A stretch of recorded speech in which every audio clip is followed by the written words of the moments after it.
Selamat pagi Bapak Ibu guru hebat. Perkenalkan, nama saya Irmawani Lukman Gaul. Saya bekerja di SMP Budi Agung, mengajar bahasa Inggris. Dalam kesempatan ini, saya akan menjelaskan bagaimana pengaruh filosofi KHD setelah mempelajari dan sebelum mempelajari modul 1.1. Apa sih sebenarnya filosofi KHD ini? Mengapa sih kita harus memahaminya?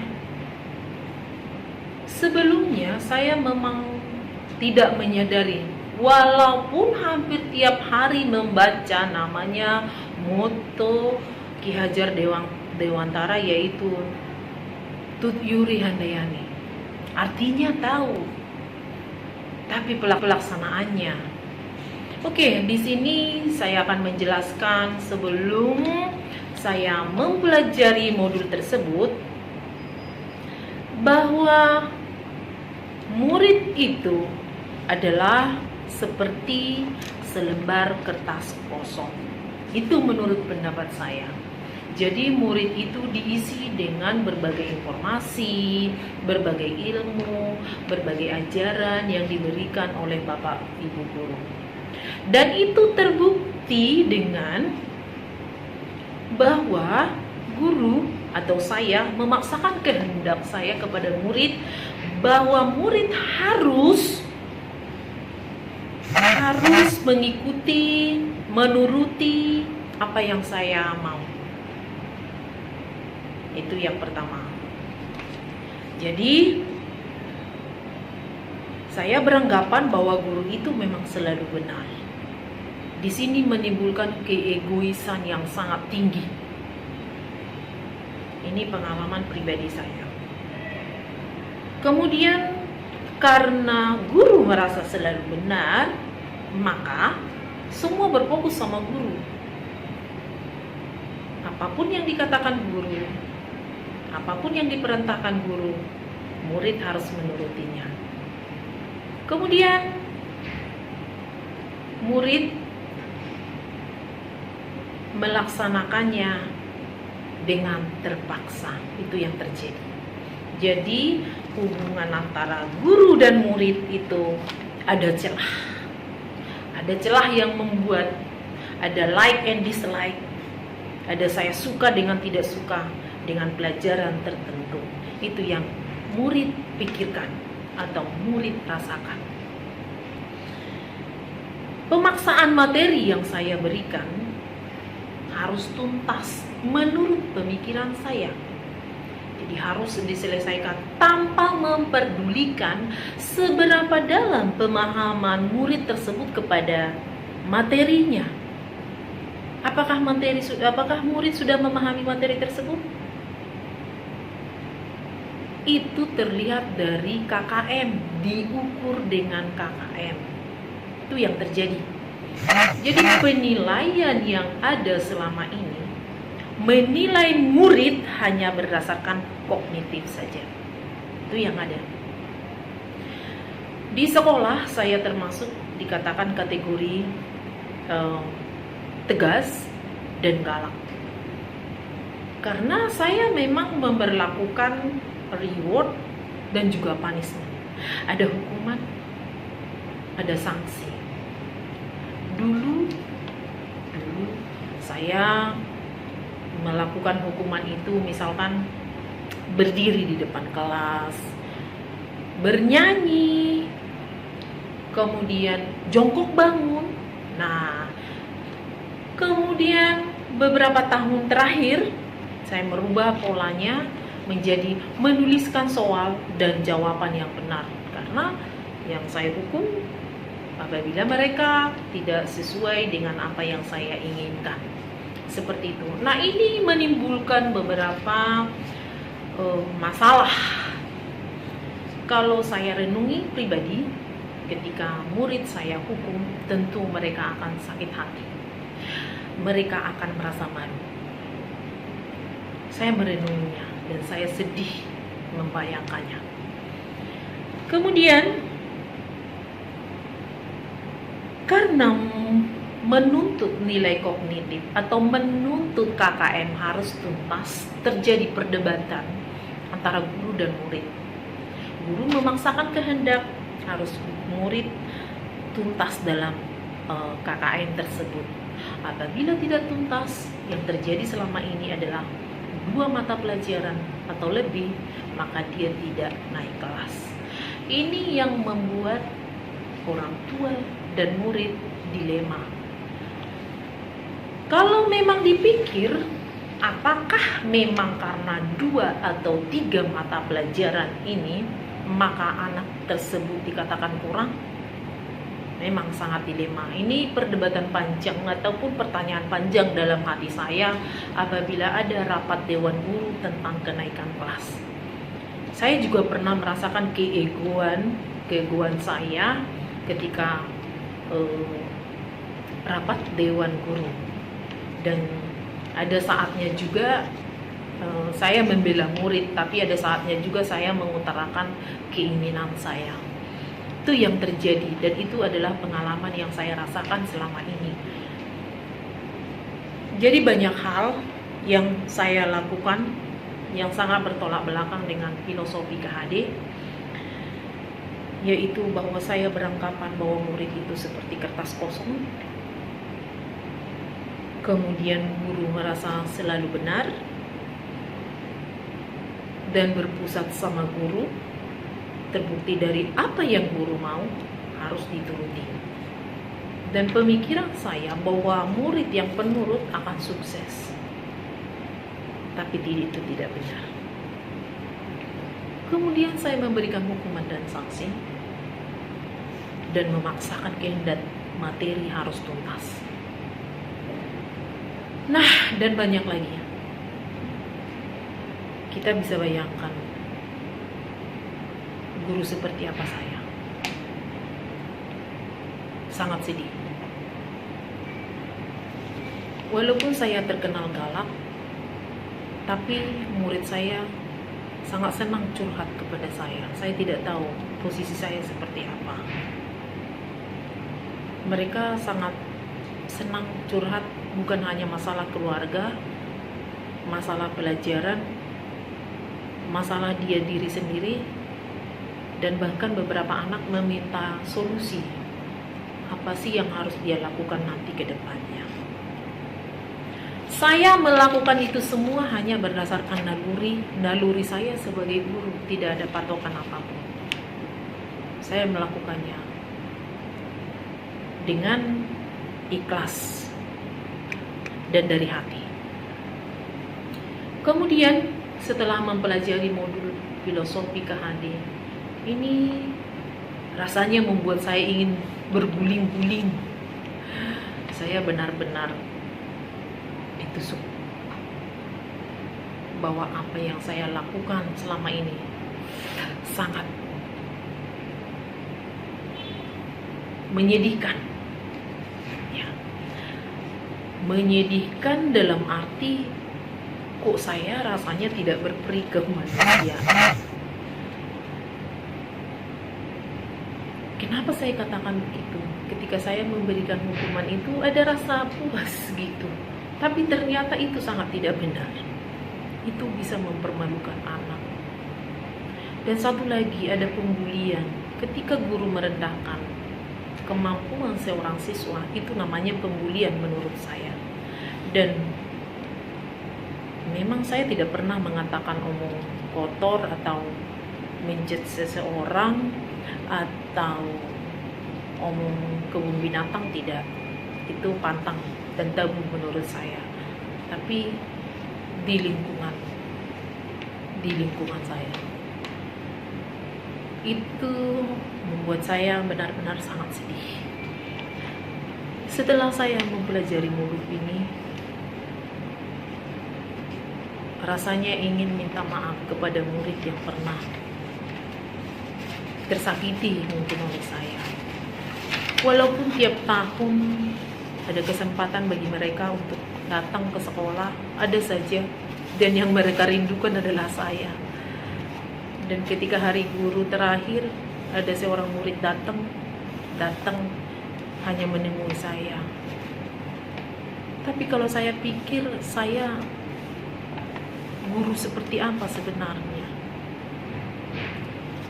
Saya ingin seperti apa yang dibayangkan oleh Ki Hajar Dewantara, menjadi pamong.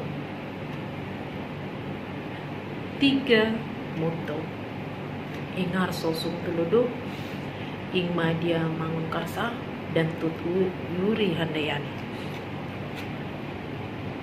Saya bertekad dalam hati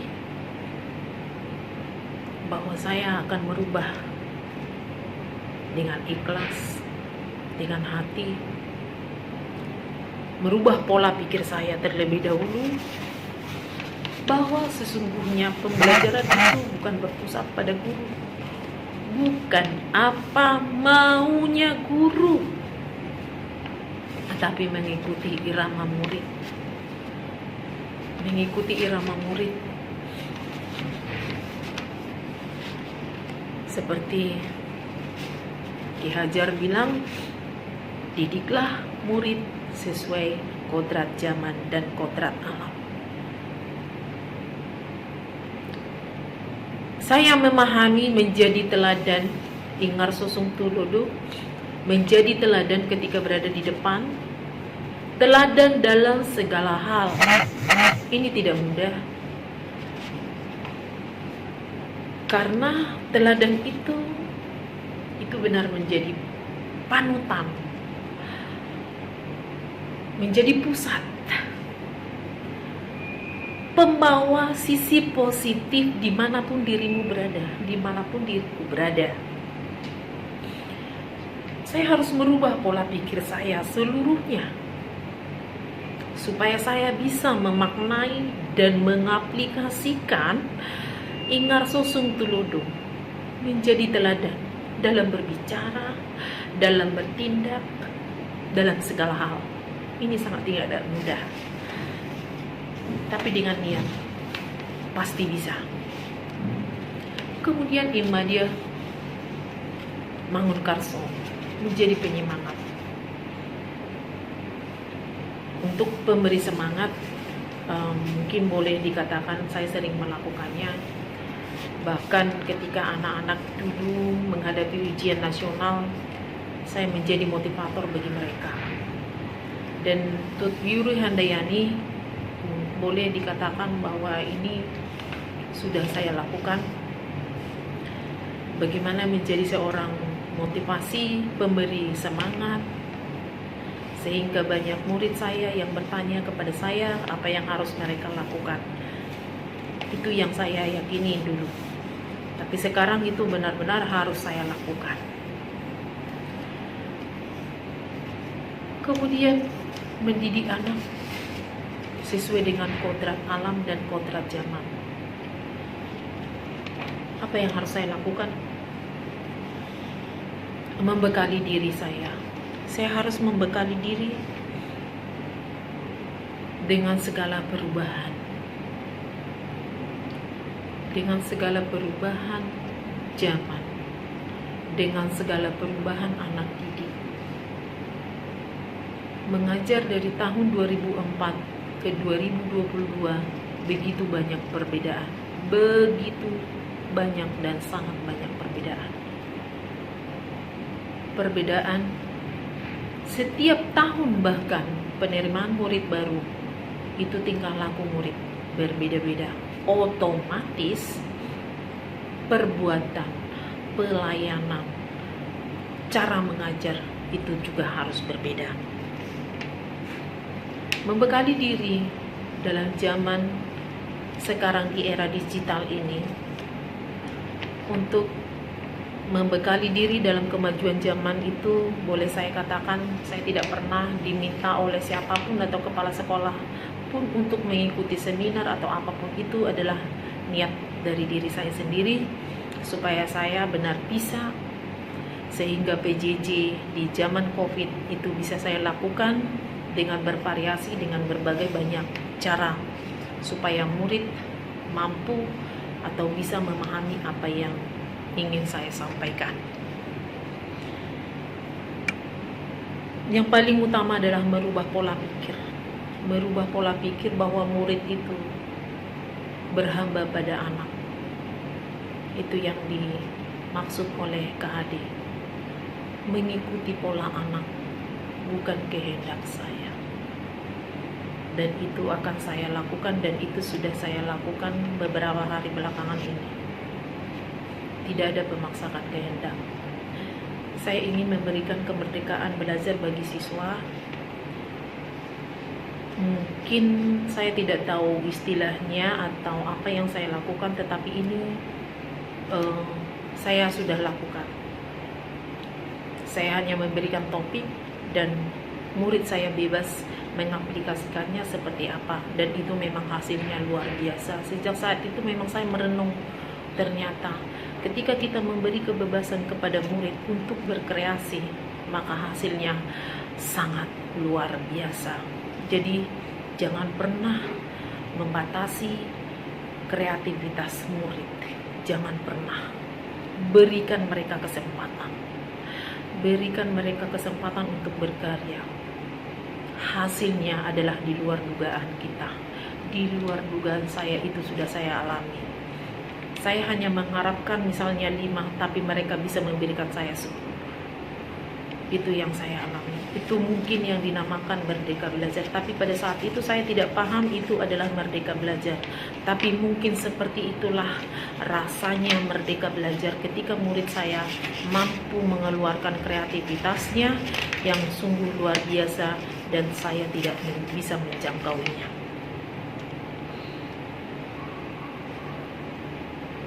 Kemudian yang paling sering terjadi adalah membedakan murid. Dulu kita harus ada KKM, sehingga kita hanya melihat murid si A, B, C, D itu pintar. Kita melihat kognitifnya. Namun sekarang kalau kita benar-benar melakukan apa yang dimaui KHD, filosofinya, kita tidak akan melihat latar belakang kognitif saja. Bukan itu. Yang akan saya lakukan juga mengenai trikon. Lama saya berpikir bagaimana saya bisa memahami apa sih maksud daripada trikon tersebut dan apa yang harus saya lakukan. Trikon itu adalah ajas yang digagaskan oleh Ki Hajar Dewantara. Yang pertama continue, yaitu berkesinambungan. Pendidikan itu memang berkesinambungan. Kita lihat dari TK, SD, SMP, SMA, dan tingkat selanjutnya. Namun di sini lebih ditekankan lagi bahwa ketika anak berada di dalam satu tahap, kita benar-benar melakukan suatu sehingga membuat anak tersebut bisa ada perubahan, dan ini kita lakukan tahap demi tahap. Jadi kalau memang kita mau merubah sesuatu ataupun diri saya, itu akan pasti tidak seperti memakan cabai langsung terasa pedasnya, tetapi harus tahap demi tahap. Itu yang pertama, yaitu continue. Kemudian ini harus dimaknai dan dipahami dan harus mendarah daging ke dalam diri guru. Kenapa? Jadi ketika mengajar dengan murid baru misalkan, saya tidak akan memaksakan kehendak saya bahwa mereka harus begini, tidak. Jadi saya dengan bertahap apa yang harus saya lakukan dari awal. Jadi ada tahapnya. Jadi tidak langsung melangkah ke lantai 7, tetapi saya harus berjalan dari lantai 1. Kira-kira seperti itu. Kemudian lanjut ke lantai 2 dan seterusnya sampai ke lantai 7. Yang kedua adalah konvergen. Konvergen di sini ini benar-benar harus dimaknai oleh guru dan benar-benar harus dimengerti, yaitu bahwa kita harus menerima semua perubahan kadang ego itu akan membatasi tidak hanya hal yang baik, ya, akan membatasi kreativitas juga. Nah, jadi kalau kita membuka diri kita, merubah pola pikir kita akan bisa menerima pendapat orang lain, masukan dari orang lain, dan apa yang dilakukan orang lain sehingga maju. Ada niat dari diri kita untuk melakukan, oh saya harus begini, oh saya harus begitu. Jadi tidak boleh malu juga untuk bertanya. Ini yang akan saya lakukan, selalu siap dengan semua perubahan, selalu siap melakukan, beradaptasi dengan semua perubahan. Jadi kalau zaman dulu guru hanya menyuruh, mencatat, tapi sekarang begitu canggihnya perubahan teknologi, maka saya harus membekali diri saya dengan mengikuti perkembangan zaman. Kata orang bijak, guru memang tidak tergantikan dengan teknologi, tetapi guru yang tidak mengikuti perubahan akan tertinggal. Kata orang bijak. Next, konsentris. Konsentris ini, biar bagaimanapun saya ilustrasikan, biar bagaimanapun saya lahir dari Sumatera, sudah mempunyai logat seperti ini. Inilah diri saya. Bukan berarti lahir di Sumatera akan menjadi orang yang lahir di Jawa. Bukan itu maksudnya. Tetapi setiap orang itu mempunyai kepribadian. Kepribadian yang seperti apa? Kepribadian yang tidak seperti orang lain, tetapi diri kita menunjukkan siapa kita. Saya seorang guru, tunjukkanlah, itulah kamu menjadi seorang guru. Dan ini berhubungan dengan kebudayaan. Kita berasal dari suku dan daerah yang berbeda-beda, tentu mempunyai kebudayaan, dan saya berada di daerah yang berbeda dengan kebudayaan saya. Jadi apa yang harus saya lakukan? Didiklah anak sesuai kodrat zaman dan kodrat alamnya. Bukan kodrat alam saya, tetapi kodrat di mana saya bekerja, kodrat alam di mana saya berada. Kalau saya berada di Jakarta Utara, tentu saya tidak akan menerapkan bagaimana saya mengajarkan anak yang ada di pesisir pantai. Jadi benar-benar kita harus sesuai dengan kepribadian kita sebagai seorang guru, dan di mana kita berada, itulah yang akan kita ajarkan. Dari diri kita sudah terpancar.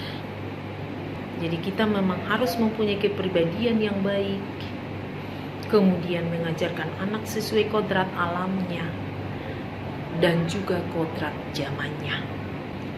Apabila seorang guru bisa melakukan seperti ini, saya percaya Indonesia pasti maju. Anak-anak Indonesia, anak-anak murid saya pasti akan maju, kreatif dan inovatif. Tumpuan dari semua ini adalah, dan saya tidak bisa bergerak sendiri.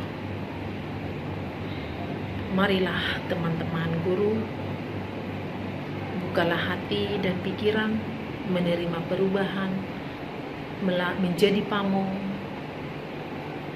sehingga kita bisa benar-benar menjadi contoh teladan, menjadi penyemangat dan motivator dimanapun kita berada. Dengan mengaplikasikan filosofi KHD ini yang sungguh luar biasa, akan membawa murid-murid kita mempunyai karakter yang benar-benar sungguh luar biasa dan sesuai dengan ajaran yang diajarkan tertera dalam Pancasila. Itu harapan saya dan yang akan saya lakukan, yang saya gambarkan dalam infografis ini, walaupun singkat, sangat dalam maknanya.